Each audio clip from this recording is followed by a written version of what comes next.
Shalom. So today we're going to talk about people who enter polygynous relationships for the wrong reasons. And once you, not only polygyny, but relationships in general, once you're entering for the wrong reasons, you're going to have a lot of conflicts. You're going to have a lot of dysfunction just because you entered for the wrong reasons. It's just like say you have a passion for psychology. You went to college for that, right?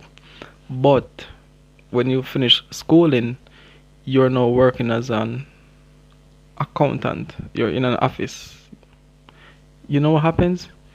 You entered that for the wrong reason because it's not that you have a passion for accounting.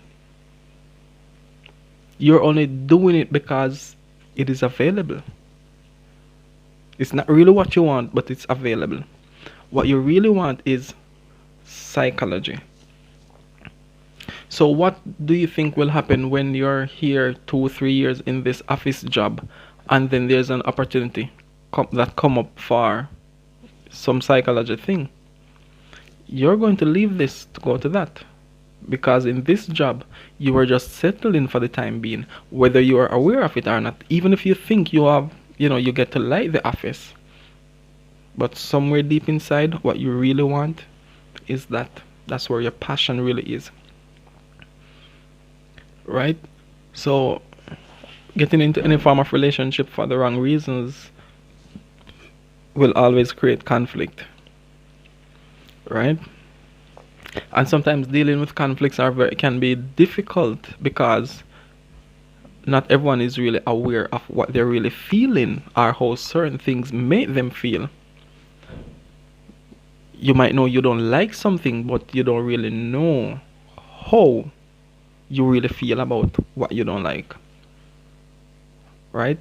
So it's very important for a person to be self-aware, to be aware of your own self, know what you like, what you don't like, and also know how the different things that you don't like make you feel, and also know how to communicate that feeling to somebody else, and not always blaming them for, but own your own feelings, but know how to communicate to the other person as well, right? So one of the things where you open up a one of the reasons you open up a polygynous door is because your wife cannot bear children. Now that is very problematic, because the very reason why you should be in a relationship is for the children, so that whatever purpose you have in your lifetime, you can pass it on to your children, and it goes on for generations. Think about the Rothschild, the generations. The name still lives on, not just the name as in the name Rothschild, but the purpose, right? So whatever it is, it's the same thing that should be passed down. The purpose has to be greater than the relationship itself, right? Because if you have your own goals, the other person has their own goals, then you have to find a balance with the support. For the woman, for if you're getting a relationship, because if you're opening a polygynous door because your wife cannot bear a child, then that is going to be problematic, right? Now, when you look at generations to come, what you will notice is that everything that this man owns is gonna go to another woman's son. What's gonna come in right there? Something is going to happen at an emotional level. What is it? That's gonna be envy, not jealousy. There's gonna be envy. We saw that with Sarah, right? When he told Abraham to go with the maid, he went in. Now the baby is there. Guess what? Now she started to think, all everything that was promised to Abraham is gonna go to that child. So what did she do? Abuse, right? No, that's why I said the woman had to flee from her mistress. You see, the thing is, back then that was a slave woman. You women, you are not slaves in that sense, right? Your husband is not your master. So you are an equal heir of the promise and you need to be treated as such. That's something that you have to understand. Because if you don't know what to expect in not just a polygyny relationship, but in general, if you don't know what is acceptable and what is not acceptable, you are always going to be in problems. You're always going to be settling in relationships. And you know what happens when you're settling in relationships? You're going to have a sense of lack and you're going to be searching for that fulfillment secretly. And that's also going to open a door for dishonesty. No, you're going to do what? You're going to be lying to your partner. And like I said, this is not limited to polygynous relationships, because also in monogamous relationship it's the same thing. Once you feel a certain way, or once you're settling with a man until you get what you want, so he is not really what you want, but for the time being you're settling. So, and when you find what you really want, you're just gonna go. So in the meantime, you're just be secretly on your other social media account talking to people because you're searching. And you know what happens also?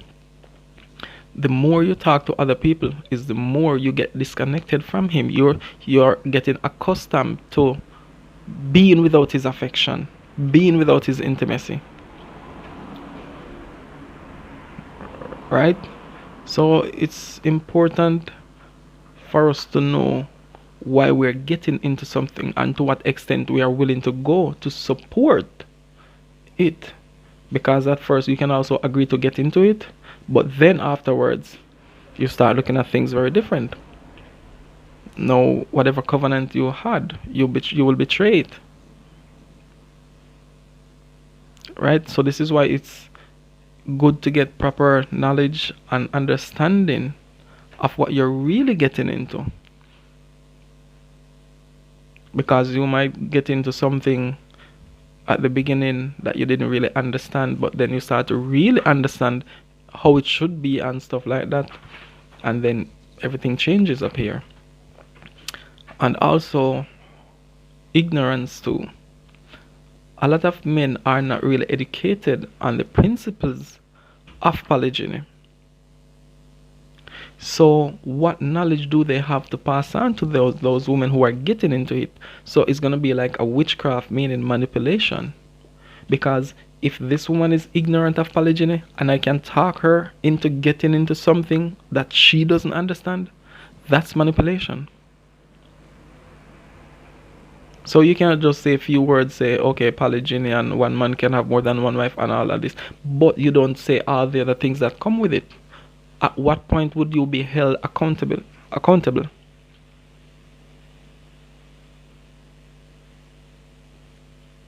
Hmm? So this is one thing. Now, another thing is that a lot of men, well, not a lot, some men will do it just for the show. Oh, I can afford many wives, so look at me, player pimp, not that mindset, but you know what I mean, right? It is not for your own glorification to say, okay, I have enough money, whatever, I can afford 3, 4, 5 wives. It's not for that glorification, right?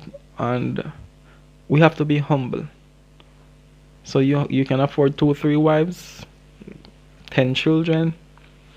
Don't magnify yourself above the other people, right? Just be humble. Know that you can afford it. Know that you can live you can maintain that lifestyle, right? And also, even if, say, one of the women should part, you know, you have to continue to do the duties. So even though you separate, you're still supposed to take care of certain expenses. Your duties of the marriage does not stop because you two pull apart. That's a Western custom, right? You still take care of your woman, your child, just the same. And also, there's an advantage in that because a lot of times when the women they go out with a child or children or whatever it is, and they don't have that support, you know what happens? They end up doing all types of things, sexual immoralities, sometimes just to help with their bills or whatever expense they need to take care of. However, if the men were to play that part in providing those things, then the woman then would have no reason to be doing all of these things. So it's still a support for support thing, regardless of how we feel about each other emotionally or if we're still involved sexually. Right? They don't have to be giving their bodies to us for us to do what we were supposed to do by command. We're obliged to take care of them.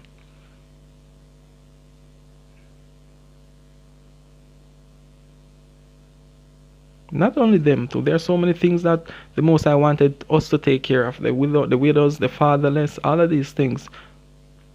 We failed at doing that. So you know what the Most High says? Okay, you don't want to take care of the widow, you don't want to take care of the fatherless. Okay, this is what I'm going to do.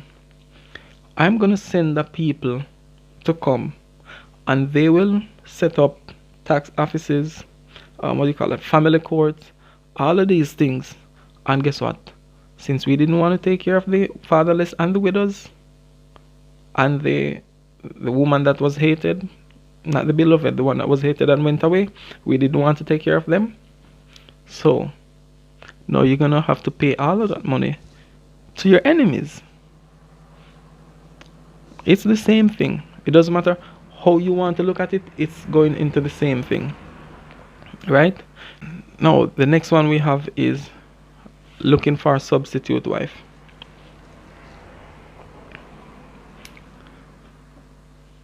You cannot put away your wife just because you want to have another. That's not making any sense. And a lot of women who are getting into these situations, you need to know for sure why you are going into what you're going to, because if you're going into it because he can no longer, or his wife is not happy anymore with the relationship and he wants to use you as a substitute for her, no, he needs to find another alternative, which is to get you so he doesn't have to focus on her. You have to recognize the reason why you are really getting into that. And I'm not talking about your reason, I'm talking about his intentions. Because if I can put away my wife because I cannot deal with that thing anymore and I just want something new, that's not a good intention to be taking on another woman with. That can be a horror story, right? I need to first know how to maintain my home, keep, make sure she's secure, she's happy, this and that, right? And be at peace in the home. Then I can consider about another wife. But you don't have one wife dysfunction and say you are taking on another wife. It doesn't work like that. You have to know how to deal with your first wife. You have to know how to rule your house. And not ruling by, oppression and harshness, but with wisdom, knowledge, and understanding. No. Another reason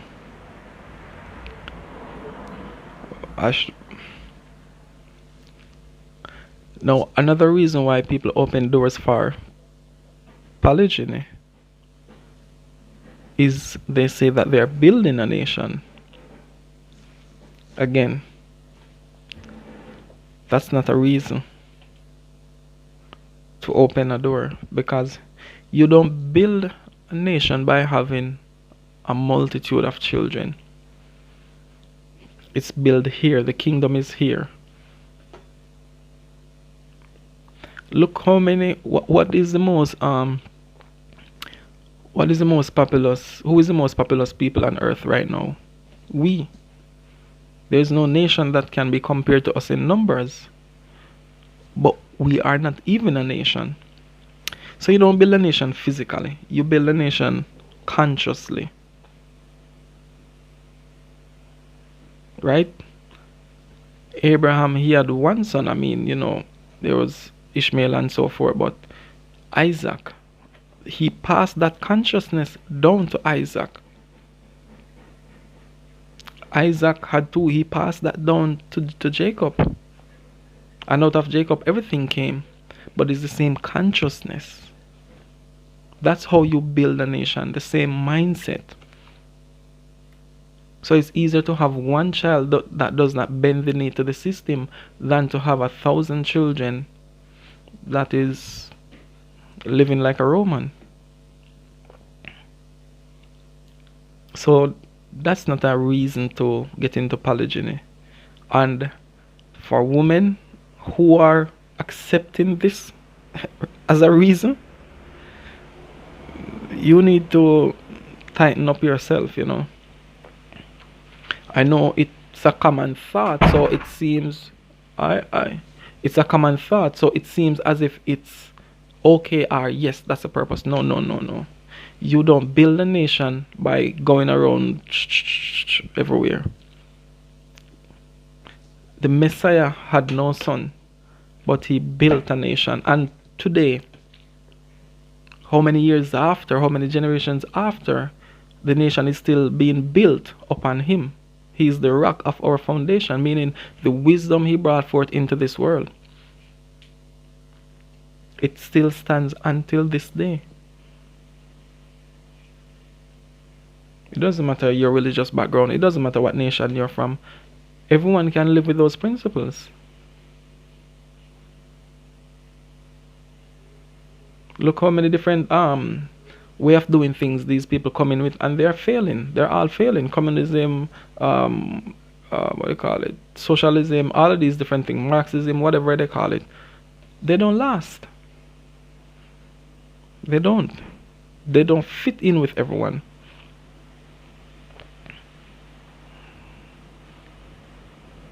So you don't build a nation from that way, that method of whatever. Right? Now, also, women have reasons why they enter into polygynous relationships as well, and some of them are not so right. So let's look at a few. Desire to be married or to be called a wife. No, it's normal. A lot of us grow up that way, that when I'm 29, when I'm 32, I want to be married, I want to have my own house, and I want 2 children, and they need to go to this university, this high school, and we all grow up with that fantasy. Now what happens is, when you become already a mother of 3, 4, and you're just reaching 30, something gets affected here. Then you hit 35 and you see that, okay, you're already 5 years over the time you expected to be married, and then you're not seeing that. You don't see where it's like there's a possibility of getting married. Now you're 38, you're getting so close to 40. No, if I get to 40, then all of this dream is gonna, don't, these type of thoughts will make you just settle just because you want to be married. So no, you are no longer looking for the ideal man to create the ideal relationship. You are just settling for something. So this man shows up, he's into polygyny. Remember, You did not desire a polygynous relationship. You just wanted to be married as what you are familiar with, right? No, you're not seeing any of that happening. Someone comes along and start telling you, "Oh, I have a wife, but I want a second wife," and you're showing, he's showing you these things.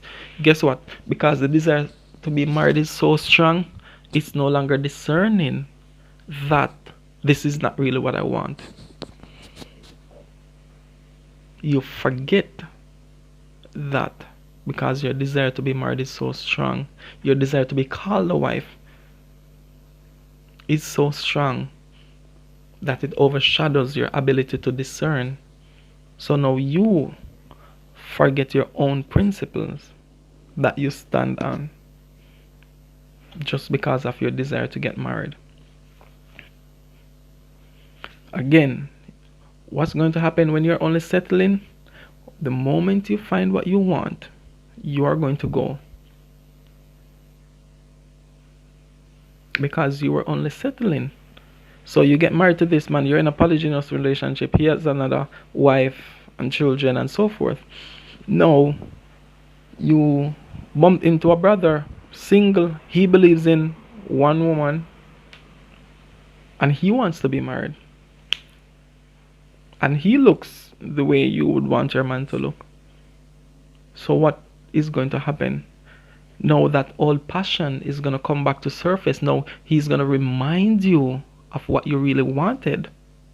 So now you're going to trade what you already have for what you've always wanted, opening doors to adultery. So this is not a good thing or a good reason to get into those types of relationship with. Desperation. A lot of women now are very desperate, meaning they'll just agree to anything just because of that. It's not because they want it, it's not because it is what they want. They're just so desperate that whatever comes. Like you have some animals that you haven't fed for days, and whatever scraps you can find and you throw it, they just eat it, even if it's not part of their natural thing to eat. But desperation,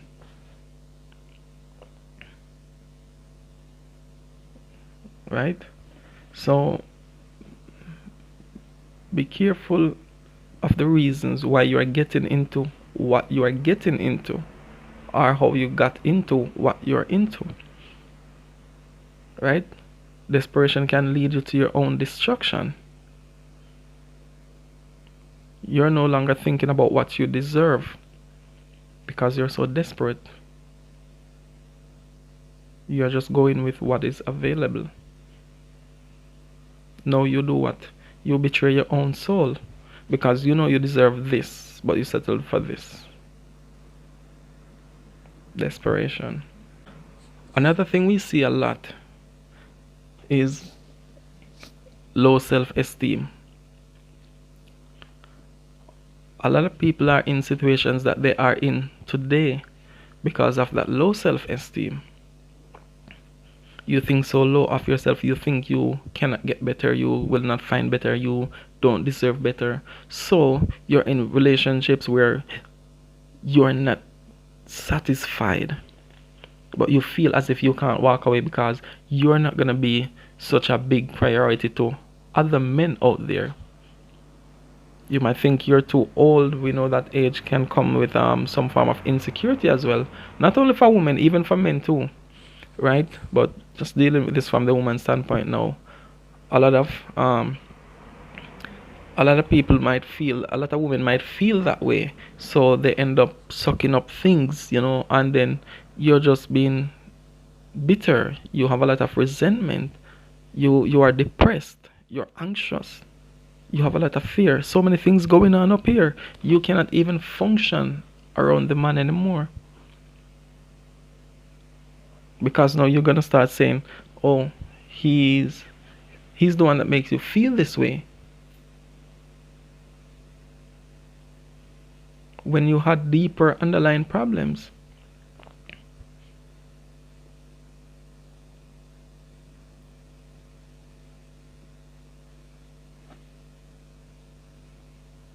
Sometimes it's hard to love. You have to understand that. Have you ever tried being with a man who has a low self-esteem? It's gonna be hard to love them because they already believe they don't even deserve what they're getting.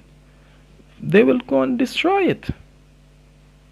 Not because they really want to destroy it, but because the belief itself is manipulating their egos. So it's the same thing with the woman. Having low self-esteem can be terrible in a relationship. It can lead to many things. Loneliness. Loneliness. That is one of the primary things in the lives of religious people today. I think the most are the loneliest people you can find. Search the religious groups and you find them, because we bury this part of us in our faith, in our religious beliefs. We don't get to see how lonely we are. And you know what happens now when you start, because these people are quick to join religious groups and so forth. Then, because that loneliness is there, the moment it sees a brother sounding a certain way, guess what? You have a desire to comment on everything. You're not commenting because you want to make a comment. You're commenting so that he can see you, so he can approach you. And you don't have to get physical with these people. The emotional attention is a lot. It brings the mind comfort. It makes you feel desired. It quenches the loneliness to an extent, at least for the moment. So you know what's happening up here? You are attaching something. So whenever this person texts you, private, call you, whatever it is, you feel emotionally satisfied. So now you do what? You desire that more and more. And now you want it so much. You want to be fulfilled so much to the point where that one person is not enough.